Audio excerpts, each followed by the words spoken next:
5 things no one should ever ask of you, especially if you've made it this far in life. Have you ever felt like you were handed an invisible job title that says, fix everyone's problems? One day you're just living your life, minding your business, and the next, you're the go-to person for everyone else's mess. You're lending money you can't afford to lose, playing peacekeeper in family fights you didn't start, carrying emotional loads you never signed up for, and worst of all, when you finally say, enough, you're suddenly the selfish one. If that hits a nerve, good. You're exactly who this video is for. Before we dive in, go ahead and hit that subscribe button. If you're someone who's tired of living on autopilot and wants to get your power back, this channel's got your back. Today, we're breaking down 5 things no one should ever ask of you, especially not at this stage in life where your peace is already a full-time job. And more importantly, we're going to talk about how to spot these requests before they eat you alive. Because the truth is, the moment you start protecting your energy, everything begins to shift. Let's get into it. Carrying what isn't yours. Let me guess. You said yes once just to be nice. It was a one-time favor, a small thing, no big deal. But now it's a full-time gig. What started as a kind gesture turned into a silent contract, one where you're the fixer, the emotional safety net, the person who always shows up no matter what.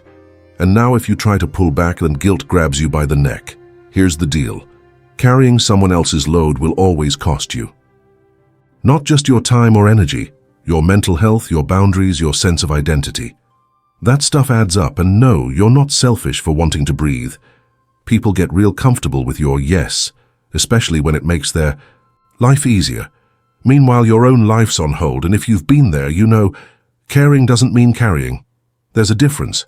In my opinion, and yeah, this is just my 2 cents, if someone only values you when you're stretching yourself thin for them, they don't value you.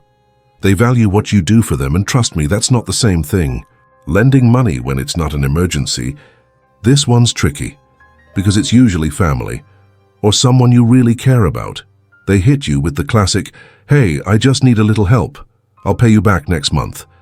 Next month turns into 6, then silence, and suddenly you're the bad guy for asking about it. Look, helping people is one thing, but bailing someone out of a mess they created by making poor choices, that's a whole other story. And when people guilt trip you into helping, that's emotional manipulation, not love. They say, but you're my brother and my sister and my friend. You have to help. Nah, you don't. Especially when the money you're being asked for isn't extra. It's what you've saved. Through years of work, sacrifice, and skipping stuff you wanted for the sake of security, people act like they're asking for cash.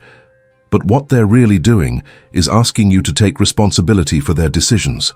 That's a big ask. You're not a walking ATM. And protecting your financial peace isn't being selfish, it's being smart, because when the money's gone, your peace usually goes with it. Playing referee in other people's drama. You ever get dragged into a family feud and suddenly you're the emotional referee? Can you just talk to him for me? Mom, tell Dad how I feel. Please, just fix it. Let me tell you something. If you didn't start the fight, it's not your job to finish it. It might sound noble to be the peacemaker. But what really happens? You get caught in the crossfire. One side says you're too soft, the other says you're taking sides, and nobody ends up happy. Meanwhile, you're drained. You're walking on emotional eggshells and burning energy you don't have, trying to fix relationships that people don't even want to fix themselves. It's like stepping into a boxing match where no one actually wants peace. They just want someone else to blame. And here's the harsh truth. Some people aren't looking for a solution. They're looking for an audience. They want drama. They thrive on it. But you don't have to. Play that game. Your energy is sacred. Spend it on healing, on joy, on growth, not on battles you didn't sign up for. Let folks fight their own wars. You've already fought enough just to be where you are. Changing who you are to make others comfortable. This one comes dressed up real nice. You shouldn't wear that. You should talk more like this. You've changed. What they're really saying, stop being you. Start being the version I like better. Over time, it chips away at you. You mute parts of yourself. You try to blend in. You stop doing stuff that lights you up because someone somewhere gave you the vibe it's too much. Let me say it clearly. If being yourself makes someone else uncomfortable, that's their issue, not yours.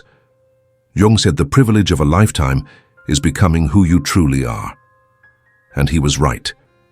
You are not a trend to be edited. You're not a blank canvas for other people to redesign. Every habit you have, every story you carry, every quirk, every mistake, it all means something. You've earned the right to be exactly who you are. So no, you don't have to tone it down. You don't have to grow out of your passions or your way of speaking or your style just to make someone feel better. That's not stubbornness. That's survival. Because once you start shaving off little pieces of yourself for others, one day you wake up and don't recognize the person in the mirror, putting other people's emotions ahead of your own. This one is sneaky, and it happens all the time. You try to set a boundary and someone says, "But that really hurts me." You make a decision that's right for you, and they go, "I just wish you'd think about how that makes me feel." Suddenly, you're not living your life. You're starring in someone else's emotional soap opera. It sounds like love, but it's really control.